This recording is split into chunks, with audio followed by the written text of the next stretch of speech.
Bien, 24 minutos pasaron de las 2 de la tarde en todo el territorio de la República Argentina. Y en este momento, ¿qué es lo que hacemos? Hacemos el editorial, nos ponemos a pensar en voz alta y, bueno, y tratamos de intercambiar ideas, incluso obviamente con los oyentes, que son los que digieren un poco todo lo que planteamos en este programa. Bueno, a ver, una frase que estuvo subyacente en el imaginario colectivo, en la sociedad, sobre todo en estas últimas 5 semanas, por ejemplo, que es: si malo es el gringo que nos compra, peor es el criollo que nos vende, ¿no? Increíblemente, una frase de hace tantos años, ¿no?, de Jauretche, que es impresionante, pero no que a esta altura tengamos que plantearla de vuelta, ¿no?, mencionarla otra vez, porque es lo que casi sucede. Casi otra vez un criollo, en este caso los criollos, estuvieron a punto de vender la Argentina.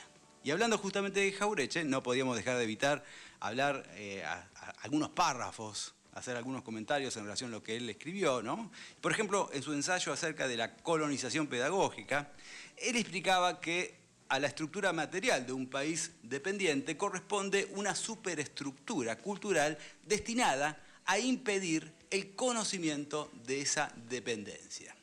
Bien, de esta forma, don Arturo planteaba que las personas desconocen la naturaleza de sus males y se ven impedidas de formular soluciones, en tanto ignoran justamente el carácter semicolonial del país en el que viven y la alienación cultural que sufren.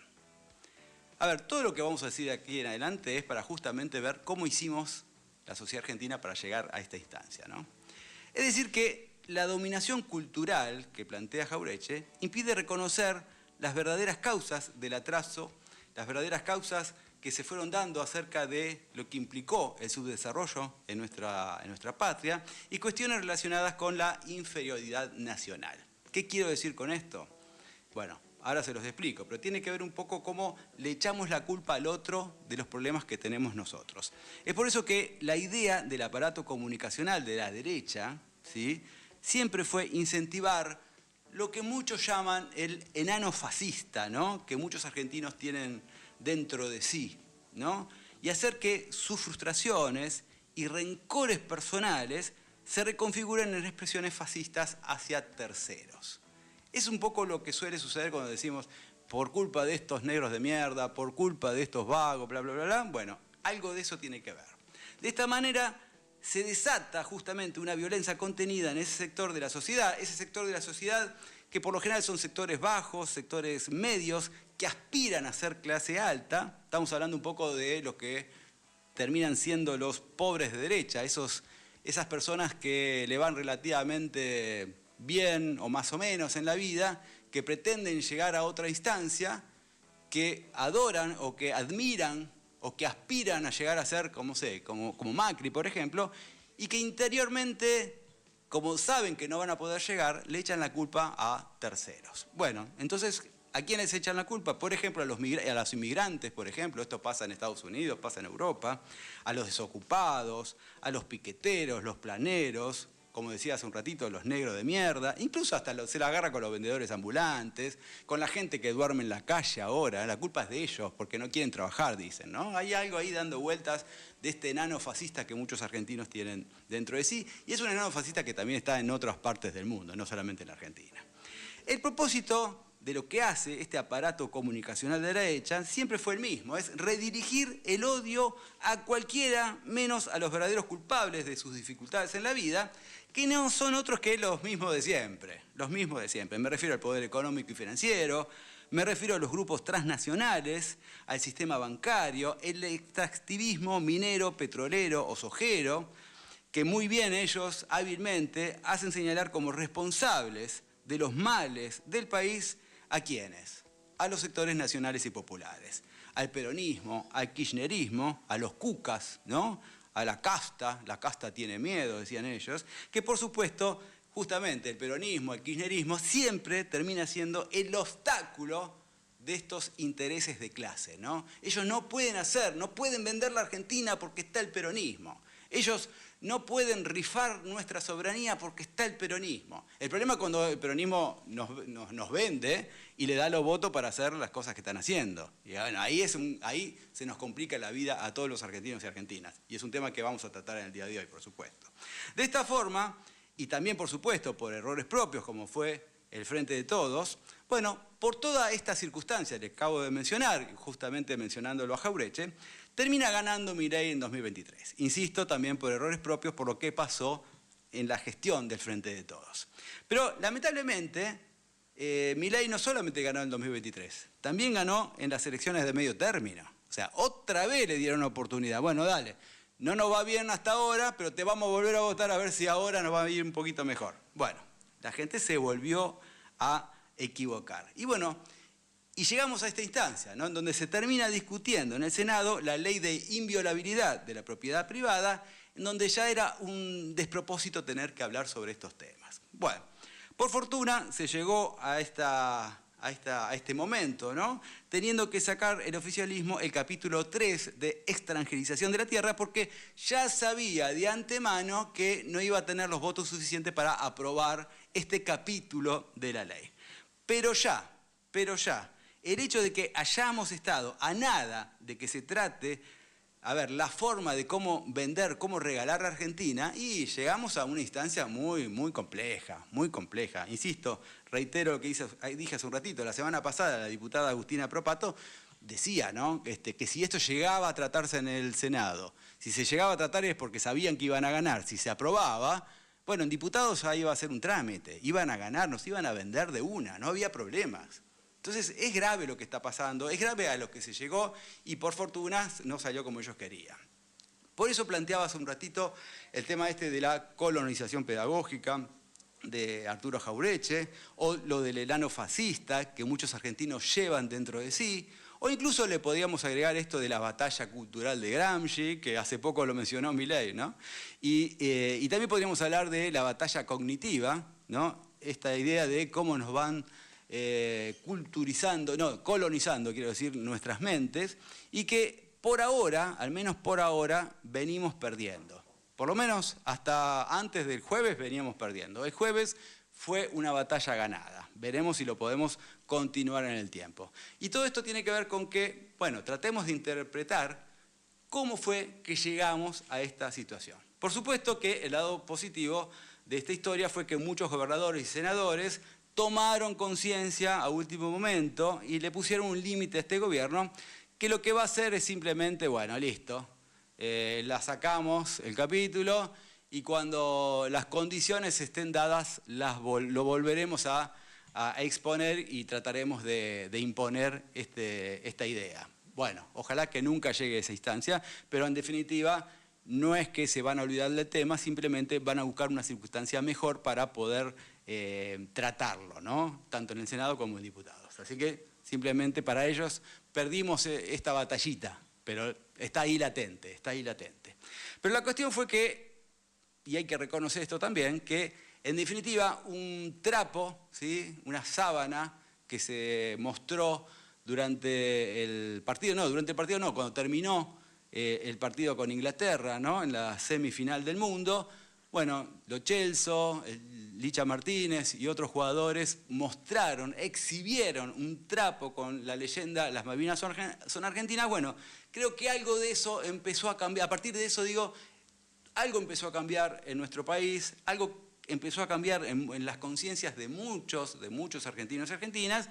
Y bueno, esto fue un granito de arena que la verdad que se suma a otros que hicieron posible que esto esté pasando, ¿no?, que no se haya tratado este capítulo de la ley de inviolabilidad de la propiedad privada. A esto habría que sumarle, por ejemplo, la convocatoria a una marcha multitudinaria. En todo el país se marchó. Realmente fue impresionante la cantidad de gente que fue. Ellos tenían mucho miedo a la masividad.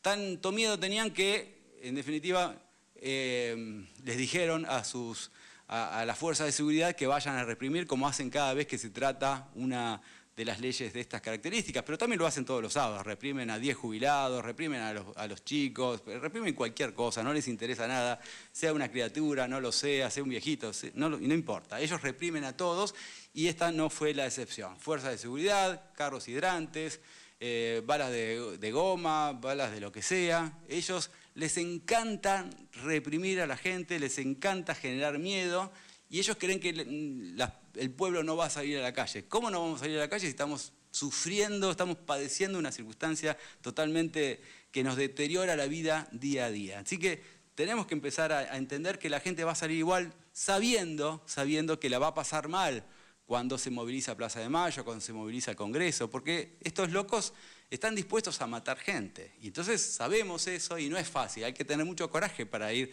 a las marchas hoy por hoy. Pero así todo el pueblo va. A esto podemos también mencionar el pronunciamiento de artistas muy influyentes. Recién Belén mencionaba a Tini, ¿no? Bueno, estaba Lali, estaba Becerra, muchas chicas que le está yendo muy bien con el tema de la música y realmente se jugaron y políticamente dijeron, loco, está mal esto que va a hacer el gobierno. Bueno, eso también tuvo algo que ver.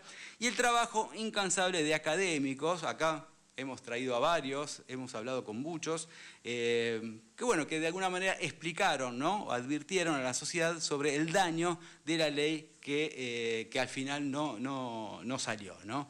Todo esto evitó que el país no se vendiera. Increíble, ¿no? Pero es real. Zafamos, no se vendió el país. La presión social hizo que el oficialismo perdiera apoyos y tuviera que retirar ese capítulo para mantener a flote la sesión del jueves pasado. La rosca política, en definitiva, apuró los pronunciamientos de los gobernadores de Tucumán, de Misiones, de Salta, de Neuquén, y terminó siendo un golpe que Bullrich no esperaba y la Casa Rosada menos. La verdad, ellos creían que le iban a sacar esta ley y no sucedió. Y ahí insisto, me parece que Sergio Massa tuvo algo que ver en el convencimiento, en esta forma de persuadir a los gobernadores para que por lo menos con este tema se dejaran de joder porque nos perjudicábamos todos, inclusive ellos, obvio, ¿no? Así que de eso se trata.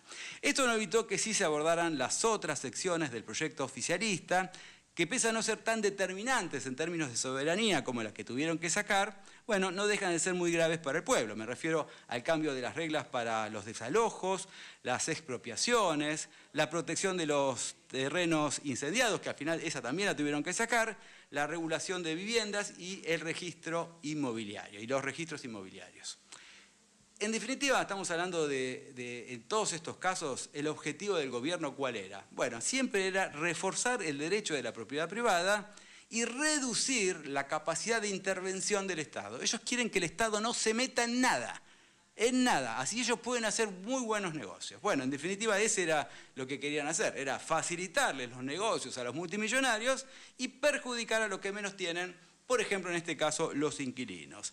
En ese sentido, la reforma del Código Civil, que ya tiene media sanción en el Senado, elimina las garantías procesales y permite ordenar desalojos en 72 horas a partir de una declaración del propietario que puede ser cierta o no, ¿sí? Puede mentir el tipo sin ningún tipo de inconvenientes y sin una instancia efectiva de defensa para las familias.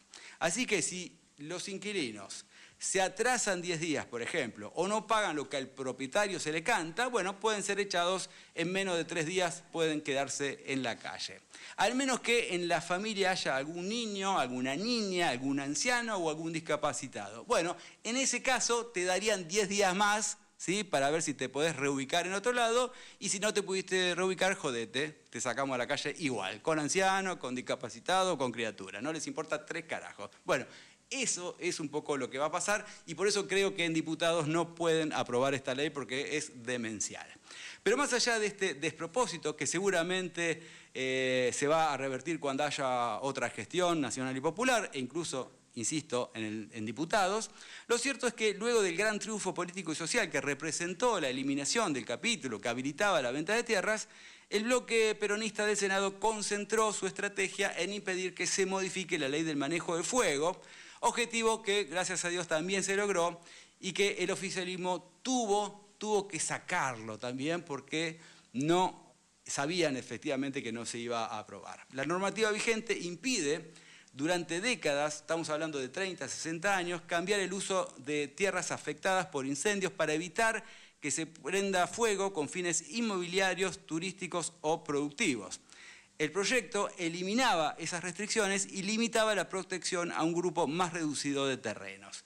Lo que buscaba, en definitiva, el gobierno era facilitar futuros emprendimientos sobre tierras incendiadas y debilitar una herramienta creada justamente para desalentar los incendios intencionales. Porque, en definitiva, está bien, no se trató la ley de tierras, esto de la extranjerización de la tierra, pero si se queman los bosques, si se queman los campos, es una forma que ellos tenían para comprarlas baratas, las tierras, si esta se aprobaba, si esta ley se aprobaba, y en definitiva iban a tener otros territorios para hacer sus propios negocios. Así que bueno, listo, pito catalán, esta tampoco la tienen.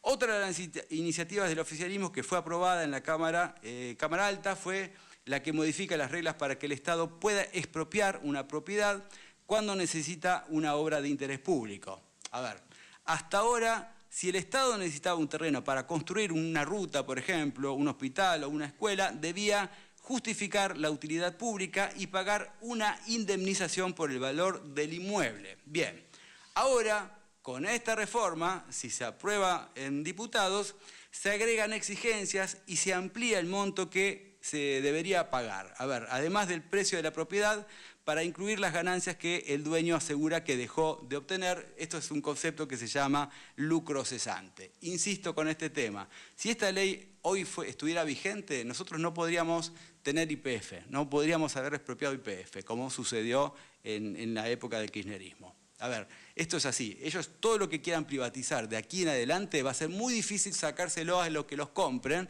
porque sería más caro de lo que ellos compraron. O sea, tendríamos que pagar 10 veces más de lo que vale. Entonces, quizás no tenga sentido expropiárselos. Y esto es un poco lo que pretenden hacer de aquí en adelante. En fin, lo cierto es que el Ejecutivo y sus secuaces, al menos esta vez, no se salieron con la suya y no pudieron vendernos con nosotros adentro. Sin embargo, y teniendo en cuenta lo que consiguieron este jueves y todo lo que vienen consiguiendo desde que este gobierno está desde 2023 haciendo lo que están haciendo, bueno, está más que claro que van a hacer hasta lo imposible para entregar la soberanía, que van a seguir gobernando para los ricos y en contra de un pueblo que es cierto, en gran medida los votó y en 2 oportunidades, pero que ya a esta altura, teniendo en cuenta el sacrificio innecesario que están padeciendo, bueno, decía, ya a esta altura es muy difícil que los vuelvan a votar.